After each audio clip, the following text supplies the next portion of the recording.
계속해서 고린도후서 말씀을 이제 이어갑니다. 고린도전서에서 시작해서 이제 끝이 보입니다. 이제 11장인데요. 13장까지죠. 2장 남았습니다. 바울은 계속해서 그 자신의 사도권을 변호하면서 이야기를 이어갑니다. 내가 하나님이 세우신 사도다라는 얘기를 하는데, 그러면서 하나님의 사람, 그게 사도든 그냥 신자든 하나님의 사람에게 그 사람이 하나님의 사람이라는 증거, 공통적으로 보여지는 근거로 은혜를 들고 있어요. 은혜를. 그 얘기를 오늘 좀 하려고 합니다. 두 개로 나눠서 나눠보겠습니다. 단어 생각해 보겠습니다. 하나씩 봅니다. 첫 번째 읽습니다. 시작. 사도 바울은 하나님의 사람이 하나님의 사람이라는 근거가 뭐냐, 거기에 대해서 이제 은혜를 아는 자라는 것을 그걸 들먹여요. 정확히 은혜라고 얘기하지 않지만 그의 문맥 속에서 그게 흐릅니다. 지난주 말씀을 기억하실지 모르겠지만 하나님의 종에게 가장 요구되어지는 것이 뭐냐? 여러분이 하나님의 교역자에게 가장 요구해야 될 게 뭐냐? 다른 게 아니라 저 사람이 하나님의 뜻대로 움직이는가는 충성을 봐야 된다 그랬어요. 그게 가장 중요한 핵심이라고 그랬습니다. 하나님의 일을 행하는 자가 어떻게 실력 있는 자인가, 얼마나 잘난 사람인가, 이런 것은 무의미합니다. 오로지 교회가 목회자에게 요구할 것은 하나님의 뜻대로 순종하고 있는가요? 하나님이 전하시는 대로 전하며 그걸 듣는 신자들로 하여금 하나님께 한 걸음이라도 더 가까이 나아가게 하고 있는가? 그것이 가장 요구되는 충성이라고 했습니다. 얼마나 많이 배웠느냐, 목회자가. 학벌이 얼마나 좋으냐, 얼마나 잘났냐, 얼마나 잘하냐, 이런 거는 사실 중요치 않습니다. 중요치 않은 정도가 아니라 어떤 면에서는요, 어떤 경우에는 그 잘났다고 하는 그 잘남이, 그 목회자의 그 실력이, 그 능력이 하나님의 일에 오히려 방해가 되는 경우도 많습니다. 하나님께서 전하라고 하시는 말씀을 정말로 전하는가? 하나님께서 하라시고라고 하는 일을 정말 저 사람이 지금 하고 있는가? 그 충성이 바로 하나님의 종됨의 가장 큰 근거이고 요구되어지는 거고, 만약에 그렇다고 하면 여러분도 그 목회자가 받아서 하나님의 뜻을 받아서 합시다라고 하는 것에 순종해야 될 책임이 있습니다. 그러지 않으면 여러분 신앙생활에 큰 장애가 생겨요. 어쩔 수가 없습니다. 하나님은 질서의 하나님이셔서 못났든 잘났든 단임 목회자를 통해서 뭘 일을 시키시고 일을 추진하시기 때문에 이게 못마땅하든 어쨌든 그 사람이 지금 하나님이 하라고 하시는 게 하는 게 맞다 그러면 따라오셔야 돼요. 안 그러면 참 손해가 많습니다. 어쨌든 그게 이제 하나의 큰 근거예요. 저 사람이 하나님의 종이냐, 하나님의 사람이냐라는 큰 근거고, 충성이. 또 다른 근거가 뭐냐? 그래서 오늘 나누려고 하는 건 그 사람이 자신이 은혜 받은 자라는 사실을 아는가예요. 그게 두 번째로 중요한 근거가 됩니다. 이것은 하나님의 종된 근거일 뿐 아니라 내가 하나님의 과연 자녀인가를 알 수 있는 대단히 중요한 질문입니다. 나는 내가 은혜 받은 자임을 아는가? 나는 참다운 신자다라는 걸 도대체 무엇으로 근거할 수 있는 것인가? 바로 은혜를 아는지 모르는지입니다. 오늘 말씀을 통해서 우리가 예수님을 믿는 성도들이라고 할 때 정당한 성도로서의 근거와 기초를 무엇에, 어디에 두어야 되는 문제를 분명히 정립할 수 있기를, 흔들리지 않는 기초로 세우는 복된 시간이 되기를 축원합니다. 고린도 교회의 교인들은 자신들이 택함받은 하나님의 자녀, 성도라는 근거를 어디서 찾았느냐 하면 자기네들이 가지고 있는 어떤 상대적인 우월성에서 찾았어요. 고린도전서 4장 7절 봅니다. 읽어봅니다. 시작.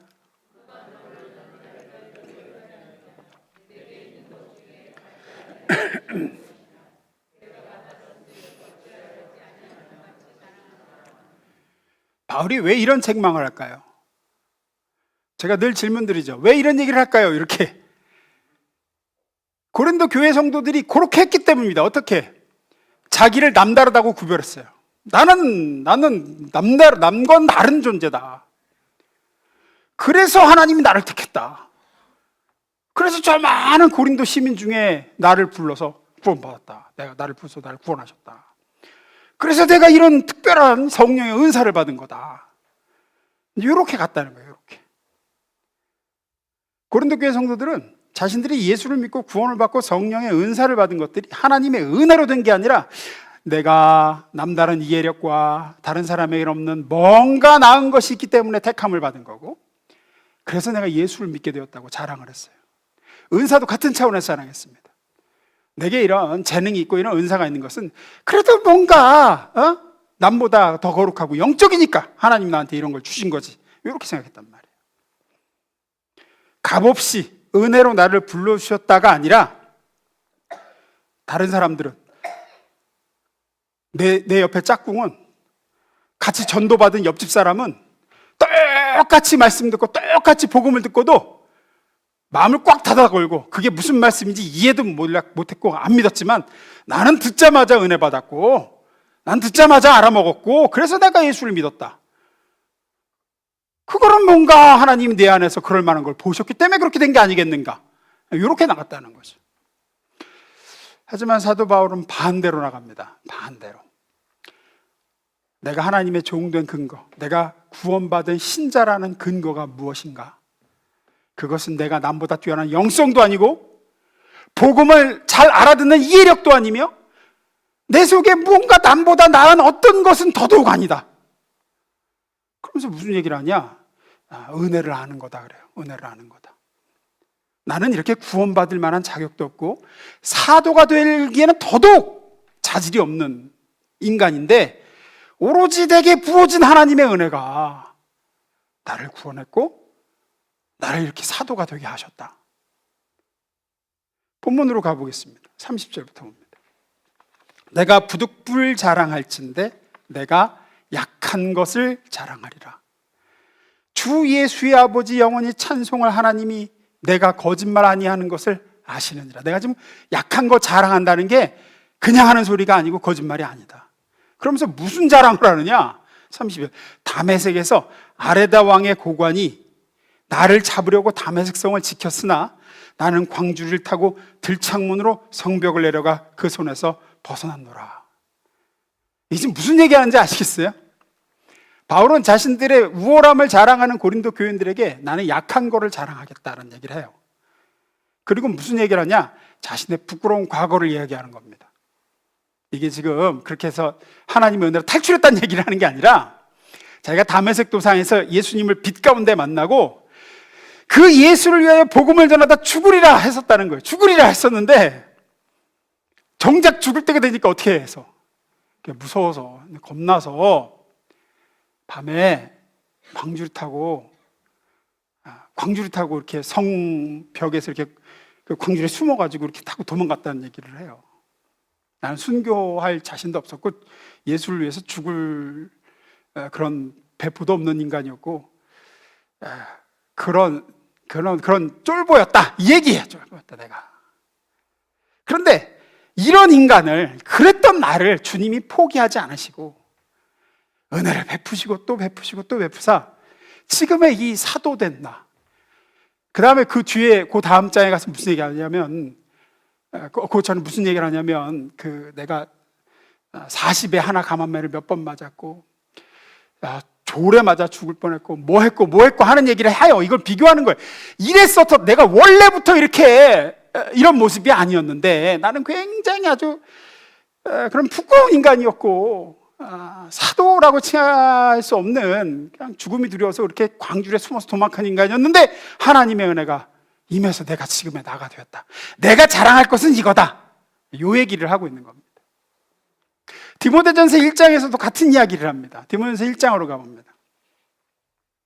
우리가 전에 아마 아시는 말씀일 거예요. 내가 전에는 비방자요, 박해자요, 폭행자였으나 도리어 긍휼을 입은 것은 내가 믿지 아니할 때 알지 못하고 행하였습니다.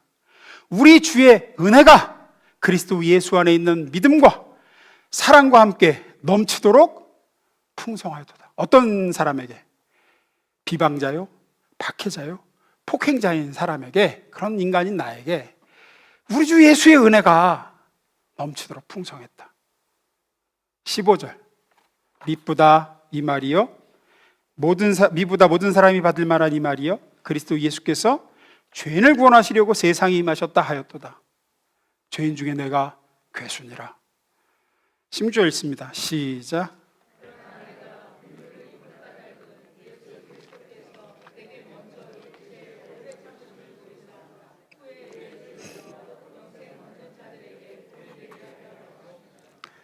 바울은 자신이 구원받은 신자라는 근거를 지금 고린도 교인들이 들었던 것과 반대로 들고 있는 거예요.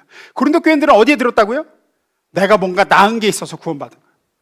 내가 머리가 똑똑해서 성품이 온유해서 영적으로 뛰어나든지 뭔가 나를 택하여 구원하실 만한 근거가 어디 있다는 거예요?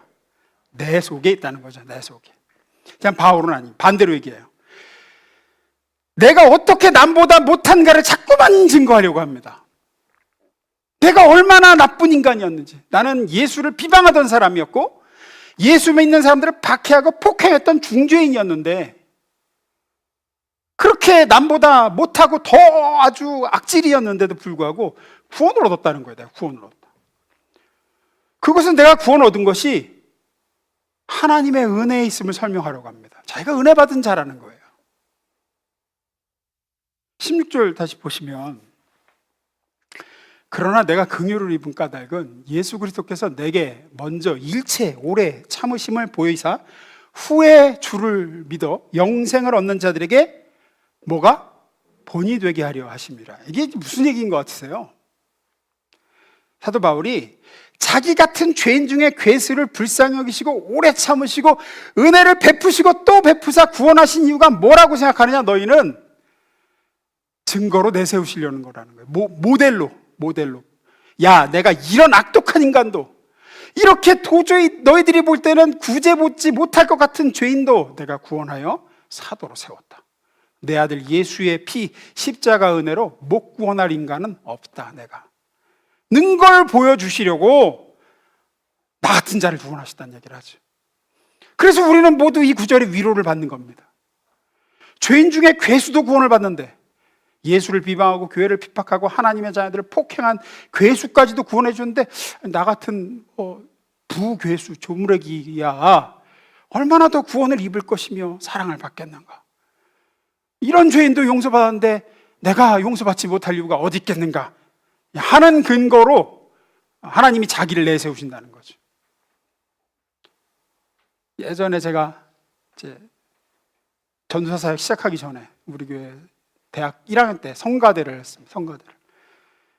저는 정말 찬양의 은사가 없었는데 하라고 해서 끌려가서 했어요. 그때 저와 같이 성가대를 하셨던 분이 계실지는 모르겠습니다.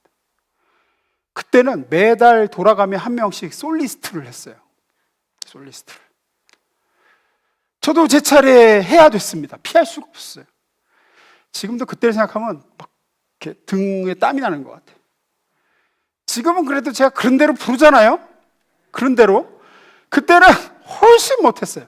일단 어디서 들어가는지도 잘 모르겠고 훨씬 자신감도 없었고 음도 틀리고 뭐 하여튼 힘들었어. 그래서 제가 했어요. 근데 솔리스트를 했어.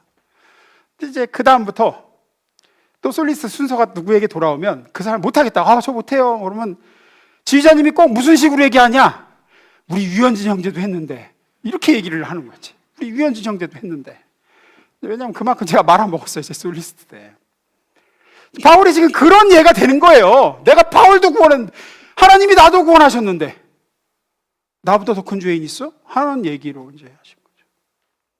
바울은 천지를 지으신 하나님이 나 같은 죄인을 어떻게 사랑하셨는가 하는 내가 구원받은 근거가 절대로 내 안에 있지 않고 오로지 하나님의 무조건적인 은혜 안에 있음을 철저히 알고 고백하는 사람이었습니다. 그것과 반대로 고린도 교인들은 그들이 어떻게 남다르기 때문에 하나님이 자신들을 부르셨고 이런 체험과 은사도 이렇게 그들에게 주셨다고 생각했습니다. 이건 대단히 중요한 포인트입니다. 기독교 신앙의 싸움은 어떤 사람이 자신의 신앙을 자랑으로 가지고 있느냐 은혜로 가지고 있느냐 이것의 팽팽한 갈등이고 싸움이에요. 여러분은 여러분이 은혜 받은 자임을 정말로 아십니까? 잘 생각해 보셔야 돼요. 우리가 신앙생활을 해나가다가 삶이 내 의대대로 안 풀거나 기도한 대로 안 열어주시거나 힘들어지거나 덜컥 정말 어떤 일이 닥치거나 그럴 때 생각이 이렇게 간다. 내가 예수님이 이만큼이나 믿어드렸는데, 내가 그래도 이것도 하고 저것도 하고 이렇게 열심히 했는데 이게 뭡니까? 하는 생각에 이런 마음이 든다. 여기가 바로 은혜를 아는 자인가, 내가 은혜 받은 자임을 잊지 않고 사는 사람인가가 갈라지는 지점이에요. 왜냐하면 감사하지 않는 게 그 시금석이 되기 때문입니다. 왜 감사를 안 하고 생각이, 내가 그래도 예배도 안 빠지고 말이야, 내가 그래도 봉사를 이렇게 하고 말이야, 내가 주님께 그래도 이렇게 했는데 라는 생각으로 감사가 아니라 그렇게 가느냐? 자기가 어떤 은혜를 받았는지 모르기 때문에 그런 겁니다. 자기가 받은 모든 것이 받은 것이 아니라 원래부터 가지고 있는 것의 결과라고 생각하거나 내가 뭔가 열심히 해서 얻어낸 자격이라고 생각하면 생각이 그렇게 갑니다. 또 다른 하나의 시금석은 자랑하는 거예요. 자랑하는 거. 우리 아까 봤죠? 고린도서 4장 7절 다시 봅니다. 누가 너를 남달리 구별하였느냐? 내게 있는 것 중에 받지 아니한 것이 무엇이냐? 네가 받았은즉 어째 받지 아니한 것 같이 자랑하느냐? 그게 무엇이든 우리에게는 그 어떤 것이든, 내가 이룬 어떤 것이든 겉으로든 속으로든 그게 내가 이룬 것이냐, 내가 뭘 해서 성취한 것이냐, 그게 자식이든 뭐든 간에 자랑으로 내 속에 가지고 있다라고 하면 그게 은혜를 망각한 자의 보여지는 모습 중 하나입니다. 그게 사도 바울은 분명히 얘기합니다. 너희가 가지고 있는 것 중에 하나님께 받아서 이렇게 얻게 된 거 아닌 거 뭐가 있냐? 생명부터 시작해서 네가 믿는 믿음도 하나님이 주신 것이고, 네가 뭘 열심히 했어? 그 열심히 너한테서 나온 것 같아? 하나님이 은혜로 주셨기 때문에 내가 그걸 할 수 있었던 거야. 네가 헌신할 수 있는 환경도, 건강도, 몸도, 주님께 뭘 드리고자 하는 마음도 그 출처가 너라고 생각하느냐? 은혜라고 생각하느냐? 이게 너라고 생각하면은, 이제 나라고 생각하면 자랑이 나오기 시작하는 거죠. 자랑이. 그게 어떤 것이든 간에. 그리고 자랑은 필연적으로 판단과 비판을 가져옵니다. 나는 되는데 넌 왜 안 돼? 나는 하는데 너는 왜 안 하냐? 이제 이렇게 가슴 아픈 게 아니라 이제 한심하게 보이고, 누군가가 이제 이렇게 되죠. 다시 본론으로 돌아가서 내가 정말로 신자인가, 내가 정말로 성도인가 하는 가장 참된 성도의 중요한 근거는 내가 은혜 받은 자임을 아는 것인 줄로 믿습니다. 나는 답이 없는 인간이었고 눈먼 소경이었는데 하나님의 은혜가 부어지고 또 부어지고 부어져서 여기까지 왔다는 거예요. 흑암의 제일 깊은 골짜기까지 나를 구원하려 하나님이 은혜와 능력으로 찾아오사 기어이 나를 여기까지 끌고 오셨다는 사실, 아는 자 되시기를 주님으로 축원합니다. 두 번째입니다. 읽습니다. 시작. 그러면 이제 우리가 이제 교회 생활을, 신앙생활을 해나가면서 어떤 자세로, 우리가 은혜 받은 자임을 알면 어떤 자세로 해야 되느냐? 다시 본문으로 봅니다. 내가 부득불 자랑할진대 내가 약한 것을 자랑하리라. 주 예수의 아버지 영원히 찬송할 하나님이 내가 거짓말 아니하는 것을 아시느니라. 다메섹에서 아레다 왕의 고관이 나를 잡으려고 다메섹 성을 지켰으나 나는 광주리를 타고 들창문으로 성벽을 내려가 그 손에서 벗어났노라. 앞서 말씀드린 대로 나는 이런 사람이었다라는 고백이라고 했죠. 내가 약한 것을 자랑하리라. 내 부끄러웠던 모습을 내가 자랑하리라. 그래야 그런 자를 들어쓰시는 은혜가 너희에게 보여질 게 아니냐. 이런 사람이 사도가 되어가지고 이 고린도 너희 교회를 개척을 하고 너에게 복음을 전하고 진리를 증거했다. 이렇게 부족한 자가 그렇게 도망쳤던 인간인데, 이렇게 한심한 인간인데, 그런데 봐라, 이 교회가 이렇게 세워지지 않았느냐? 너희가 잘하지 않았느냐? 이게 내가 한 것 같으냐? 그렇게 광주리 타고 도망친 인간이 이게 해낼 일이냐? 하나님의 은혜가 일한 거다. 하나님의 은혜가 너희를 세웠고 이 고린도 교회를 여기까지 오게 했던 거다 라고 이제 사도 바울은 증거를 하는 거죠. 교회가 사회나 기업과는 다른 게 바로 이 은혜의 유무입니다. 하나님의 교회는 설명할 수 없는 은혜가 일하고 있어요. 분명히 세상적으로 보면 안 될 것 같은데 보이지 않는 하나님의 은혜의 손길이 되도록 하시는 게 교회죠. 그게 세상과 교회의 차이입니다.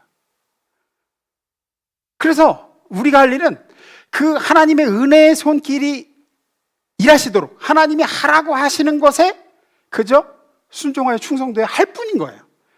앞서 처음에 말씀드린 실력이나 무슨 능력이나 이런 것들은 중요하지 않습니다. 어떤 의미에서. 제가 이걸 아는데 참 오래 걸린 것 같아요. 은혜가 일을 한다는 거. 지금까지 제가 이제 횟수로 15년 차인데, 내년이면 올해가 횟수로 15년 차군요. 만으로 14년 차인데, 똑똑하고 일 잘하는 부교육자도 거쳐갔고 그 반대의 분도 거쳐갔습니다. 근데 지금 보면 하나님의 은혜가 일을 해요. 똑똑하다고 뭐가 막 잘 되는 거 아니고, 저런 애가 어떻게 뭐를 할까 싶은데 그래도 영어는 잘하고 하나님의 일은 이루어져요. 지금 보면 그래요. 그래서 목사가 부족하다고, 교육차가 모자라다고 교인들이 손해보지 않습니다. 교인들이 부족하다고 목사가 손해보지 않아요. 이걸 우리가 반드시 이해해야 될 필요가 있습니다. 왜냐하면 교회는 은혜의 공동체고 은혜가 일하는 곳이라 그래요. 하나님은 혼자서 이렇게 딱 하실 수 있는 일을 그냥 우리를 통해서 일하기를 원하셨어요. 하나님 보시기엔 이건 다 자격 미달에 못난 사람들 데리고 하나님이 은혜를 주사 이렇게 일을 하시는 거기 때문에 개인의 뭘 잘하고 못하고 이거는 크게 중요하지 않아요. 보니까 하나님의 교회에서 함께 가는 게 중요한 거지 그게 중요하지 않더라고요. 꼭 좋은 목사가 와야 교인들이 좋아진다? 맞을 수도 있고 안 맞을 수도 있습니다. 제 주변의 목사님들의 동기 선후배들을 봐도 그래요. 와, 저렇게 실력 있는 사람이니까 얼마나 잘할까? 꼭 그렇지 않더라고요. 희한해요. 왜냐하면 말씀드린 대로 능력으로 하는 게 아니라 충성으로 하는 거라서 그래요. 근데 충성된 사람은 모자라도 하나님이 그 사람한테 일하시더라고요. 그건 확실해요. 여러분, 한 사람의 인생 속에서도 지름길로 달려온 사람, 막 그냥 그 엘리트 코스로 달려온 사람이라고 꼭 잘 되지 않고 실패했다고 해서 꼭 손해보지 않는다는 것을 여러분 우리가 많이 경험하잖아요. 다른 거 볼 거 없습니다. 그냥 동창회 가보세요. 학교 다닐 때 별 볼 일 없던 동창생이 제일 잘 나가는 경우 많아요. 그때 반장하고 무슨 수학 경시대 나갔던 친구가 지금 그냥 별 볼 일 없는 경우도 있고. 이 얘기를 할까 말까 하다 하는데 좋은 얘기니까. 지난달에 옛날 친구들, 우리 교회 다녔지만 지금은 세상에 나가 있는 녀석들을 제가 이제 만나서 이런저런 얘기도 하고 차도 한잔 마시고 그랬는데 우리 정승훈 집사님 안부를 물어봐요. 그때 한참 동생이었으니까. 알잖아요. 참 인생에 부침이 많은 우리 집사님이셨는데, 그래서 내가 잘 지낸다. 야, 지금 육가공업체 대표야. 정육점이 몇 개인 줄 알아? 이러니까 이제 한 친구가 형이네 그래. 잘 나가면 형이래. 동생이라도 잘 나가면 형이래. 은혜가 일을 하죠. 은혜가 일을 해요. 이런 현상은 어디서나 보는 겁니다. 어디서나. 다른 사람 볼 거 없어요. 우리 인생 속에서 가장 크게 나의 신앙심이 깊어지고 내가 영적으로 도약한 것이 어느 때인지 보면 형통했을 때가 아니지 않습니까? 가장 절망에 빠졌을 때, 가장 조건이 나빴을 때 하나님의 은혜가 일을 하는 걸 우린 그때 봐요. 잘 나갈 때는 은혜가 일하는지 몰라 지가 일하는 줄 알죠. 정말 넘지 못할 산을 넘고 건너지 못할 강을 건너오고 하면서 우리는 나를 붙드신 하나님의 은혜를 보죠. 이 은혜가 일하심을 믿는 선상에서 교회가 안 되는 것은 목사 탓이라든가, 이렇게 괜찮은 목사가 왔는데 교인들이 안 따라줘서 참 안타깝다는 따위의 얘기는 절대로 서로 해서는 안 되는 겁니다. 그래서 하면 바보가 되는 거예요. 왜냐하면 그것은 하나님의 교회를 이끄시는 하나님의 은혜를 무시하는 발언들이요, 그런 발상이기 때문에 그래요. 물론 다시 말씀드리면 충성과 순종이 반드시 요구되어집니다. 잘났든 못났든 충성은 요구되지. 하지만 이 충성이라는 것도 큰 틀에서는 그 충성하고 순종하고자 하는 마음도 결국은 은혜의 결과물이에요. 보면 결국은 또 은혜의 결과물이에요. 어떤 사람이 충성했다, 어떤 사람이 순종했다, 그게 그 사람이 뭐를 뛰어나서가 아니라 그것도 은혜의 결과물이에요. 하나님이 어떤 일을 이루시고자 할 때 그 사람에게 주를 향한 열심 있는 마음과 주를 향한 순종의 마음을 넣어주시는 거예요. 에스더를 찾아간 모르드게가 뭐라고 얘기합니까? 에스더에게 우리 민족을 구원하시려고 하나님이 너를 왕비 삼았을지도 모른다. 그러나 네가 안 한다고 해서 우리 민족을 향하신 하나님의 계획이 결단코 실패하실 일이 없다. 하나님은 우리 민족을 구원하실 거야. 네가 하든 안 하든. 이것입니다. 모세가 없었다면 이스라엘 민족이 애굽에서 못 나왔을까요? 그렇지 않습니다. 사도 바울이 없었으면 복음이 세상에 전파되지 않았을까? 그렇지 않습니다. 이것을 우리가 놓치면 안 됩니다. 누가 하나 잘못했다고, 뭐 이런 사람이 왔다고, 뭐 부서가 잘 되고 안 되고, 교회가 잘못된다는 식의 발상은 신앙적이지 않은 거예요. 그래서 세상적인 발상. 세상 기업은 그렇습니다. 사람 하나 잘못 들어오면 기업이 망해요. 그러나 하나님의 교회는 그렇지 않습니다. 하나님이 옆에서 구경만 하고 계십니까? 아니에요. 어떻게 피로 값주고 사신 교회인데. 그래서 저 사람으로 해서 내가 얼마나 손해를 보고, 뭐 우리 사역팀이, 우리 교회가 얼마나 믿졌는지 모르지만 그것이 믿진 것이 아니고 손해가 아닌 것이 은혜가 일함을 믿기 때문이에요. 내가. 그래서 더뎌도 같이 가는 게 교회 공동체입니다. 모자라도 같이. 결국은 하나님이 일하시는 건데 우리 같이 못난 사람들 데려다 일하시는 거예요.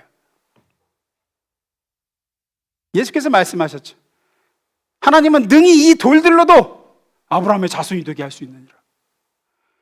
하나님이 돌을 강대상에 세워놔도 여러분을 믿게 할 것과 여러분을 교훈할 것과 여러분을 인도하고 보호할 것을 하나님은 하실 수 있다는 거예요. 돌이 여기 이렇게 서 있어도 하나님은 돌을 통해서도, 돌에 무슨 글자가 새겨지게 하시든 뭘 하실지 모르겠지만 돌을 여기다 갖다 세워놔도 여러분을 하나님의 사람 되게 만들 수 있는 게 하나님이라는 얘기입니다. 아무리 못해도 돌보다는 나을 거 아니에요. 돌보다는. 교육자들이 아무리 못해도. 이것이 오늘 성경이 우리에게 가르치는 겁니다. 앞서 말씀드린 대로 교회가 목사와 전사에게, 또 교육자들이 성도에게 요구해야 되는 것은 실력이나 능력이 아니라 충성이에요. 충성. 하나님에 충성하고 있다고 하면 그가 혹 재주가 없고 스펙이 부족하고 언변이 없고 은사가 좀 다소 없다 하더라도 그것을 너무 문제 삼고 그러지 마십시오. 그러나 그가 하나님께 충성되지 않다, 특히나 개인적인 야망으로 불타고 있다, 그러면 그건 문제 삼아야 됩니다. 계속 그러면 몰아내야 돼요. 교회에서. 제가 만약에 그렇게 간다 그러면 여러분이 들고 일어나셔야 됩니다. 자신의 야망을 채우려고 교우들을 이용하는 사람을 목사로 모셔서는 안 되기 때문입니다. 성도들도, 또 목사도 가장 조심해야 되는 시험과 유혹이 바로 이 야심이에요. 야심. 교회는 은혜 공동체인데 이 은혜로 일하려고 하지 않고 개인적인 야망을 가지고 자기가 이루고자 하는 어떤 큰 꿈을 갖는 것을 그 신앙적이라고 생각하고 그냥 자기의 우월함을 드러내보려고, 내가 이렇게 잘났다, 난 이렇게 잘한다, 이걸 보여주려고 그런 걸로 사역을 하려고 하면은 거기는 은혜가 설 자리가 없기 때문입니다. 자기가 남다르다는 것을 증명하는 것 외에는 아무것도 안 남습니다. 그러면 목사나 전사들뿐 아니라 어떤 사역을 맡게 되었을 때 우리 모두가 조심해야 되는 영역이에요. 내가 뭔가 보여주겠다. 내가 팀장을 맡았으니 나는 다르다는 것을 보여주겠다. 내가 이렇게 실력이 있음을, 내가 영성이 있음을, 내가 열심히 있음을, 이렇게 가면은 그걸 이제 야심이라고 하거든요. 그러면 우리가 증명돼야 되는 것은 나 자신의 실력이나 나 자신의 가능성이나 나 자신의 남다른 것을 증명하는 게 아니라 십자가에 달린 예수 안에서 나같이 모자란 자에게 부으시는 하나님의 은혜와 그 은혜가 어떻게 일하심을 우리가 증명을 해야 되는데 이게 반대가 되는 거기 때문에 그래요. 그러면 그건 정말로 문제를 삼아야 됩니다. 종은 주인을 위해서 있는 겁니다. 종이 어떤 큰 야심을 가지고 지가 어떤 프로젝트를 만들고 이런저런 일을 해나가는 것이 교회의 사명도 아니요, 목회자 성도의 책임도 아닙니다. 야망과 비전을 절대로 혼동해서는 안 됩니다. 많은 사람들이 야망을 비전으로 포장을 해가지고 그러다가 교회가 아주 어려움을 당해요. 아주 어려움을 당해요. 자기 증명하려고.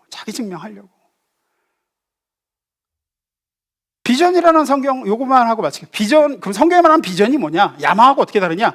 이사야서 6장을 봅니다. 이사야서 6장을 보면 이사야가 소명을 받는 장면이 나오죠. 이사야 6장 8절입니다. 읽습니다. 시작.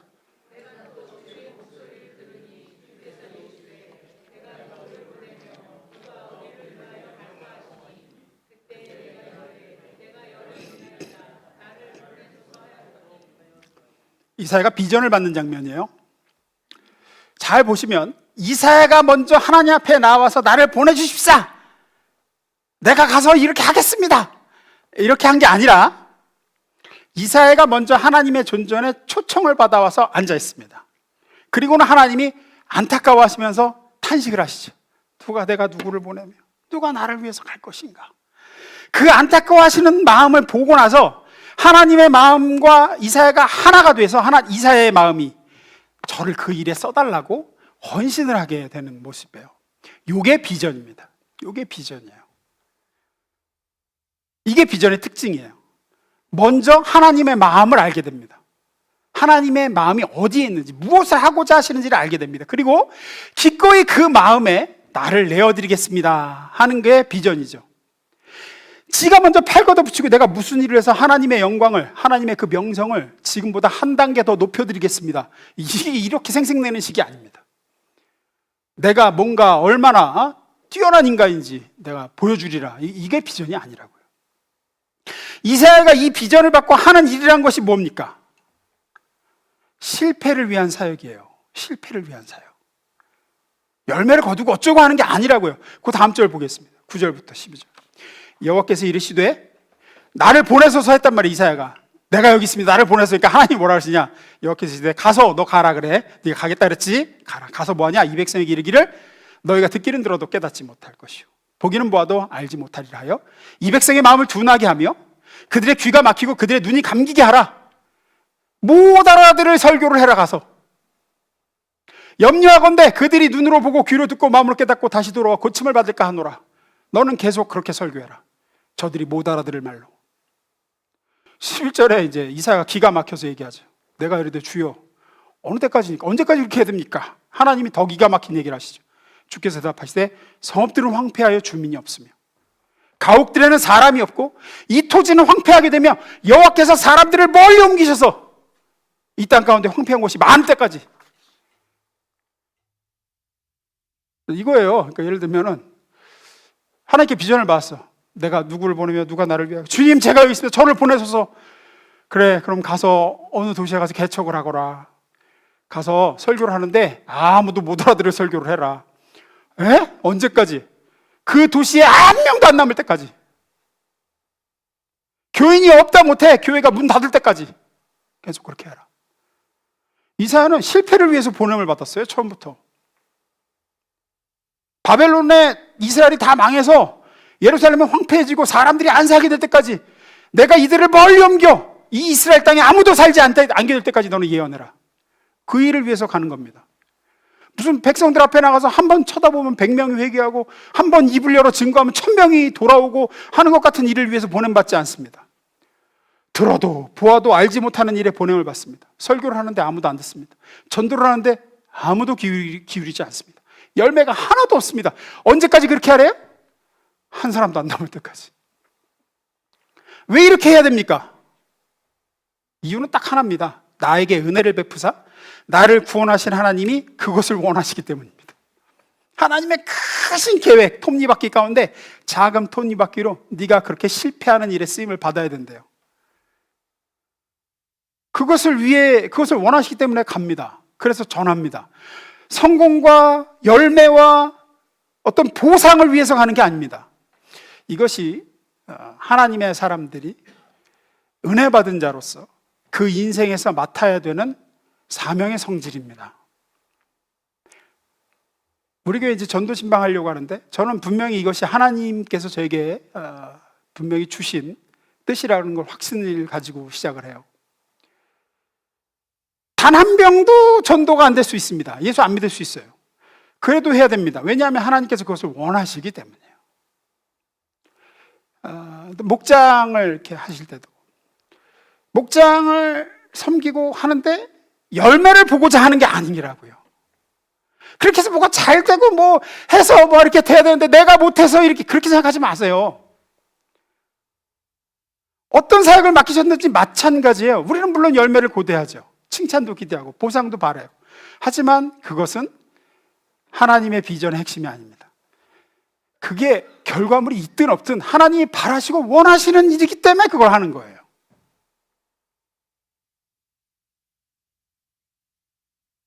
어떤 사역을 맡으셨든 하나님께서 무엇을 요구하시든 혹 누가 부족한 게 보여도 교회 안에서, 기업에서는, 직장에서는 그러면 안 됩니다. 능력 없으면 잘라야 되고요. 은사 있는, 그 재능 있는 사람 데려다 앉혀야 돼요. 근데 교회는 다릅니다. 물론 은사대로 배치받는 게 중요한데 그 사람이 그걸 원해서 그 자리에 있다 그러면 부족한 게 보여도, 혹은 나 자신이 이 일에 너무나도 모자라 보여도 하나님의 은혜가 일하는 곳이 교회인 줄로 믿습니다. 은혜가 이래요. 은혜가. 하나님은 다 부족한 사람들을 데려다가, 그래서 어떤 면에서는 그 사람, 내가 모자라면 모자랄수록, 못나면 못날수록 그걸 메꾸시는 하나님의 은혜가 더 많이 드러나는 기회가 될 수 있어요. 기회가. 와, 저래도 되네, 일이. 하나님이 하시네. 단 충성하십시오. 하나님의 뜻이라 그러면 언제까지? 하나님이 바라시는 일이라면 그 일을 하다가 아무런 열매를 보지 못하고 오히려 손가락질만 받고 욕만 태비기를 얻어먹다 끝난다 할지라도 하나님 뜻이면 우리는 은혜를 믿고 가는 거죠. 저는 늘 생각합니다. 전에도 말씀드렸지만 하나님이 하라는 대로 제가 순종해서 했는데 목회가 망했어. 가는 교회가 망했어. 그래서 그 교회가 없어졌어. 그러면 제가 하나님 앞에 가서 할 말이 있잖아요. 할 말이, 제가 주님 하라시는 대로 했다가 이렇게 됐다고, 하라시는 대로 충성했는데 이렇게 됐다고. 근데 하라시는 대로 하나도 안 하고 그냥 머리 짱구 굴려가면서 내 잘남을 증명하려고, 내가 얼마나 뛰어난 목회자인지를 보여주려고 뭔가를 해서 알량하게 뭐 교회가 좀 뭐가 됐어. 그러면 하나님 앞에 가서 내가 할 말이 없어요. 할 말이. 그건 그렇게 해서 이룬 건 교회도 아닌 거고, 어떻게 보면. 여러분도 마찬가지입니다. 지금 어떤 사역을 하고 어떤 헌신을 하시든, 앞으로 하나님이 어디로 무엇을 여러분에게 요구하시든 여러분 충성으로 하십시오. 여러분이 그 일을 하다 아무런 열매를 못 볼 수도 있습니다. 하지만 하나님이 그 일을 여러분에게 맡기신 게 확실하다면 그냥 죽도록 거기서 충성하십시오. 또 은혜가 일함을 믿으십시오. 하나님은 우리의 알량한 뭐를 가지고 일하시는 게 아니라 우리 같은 사람을 통해서 어떻게 일하시는지 능력과 은혜의 크심을 보여주시고자 우리를 쓰시는 겁니다. 그 위에 든든히 서가는 우리 교회 되기를 축원합니다. 기도하겠습니다.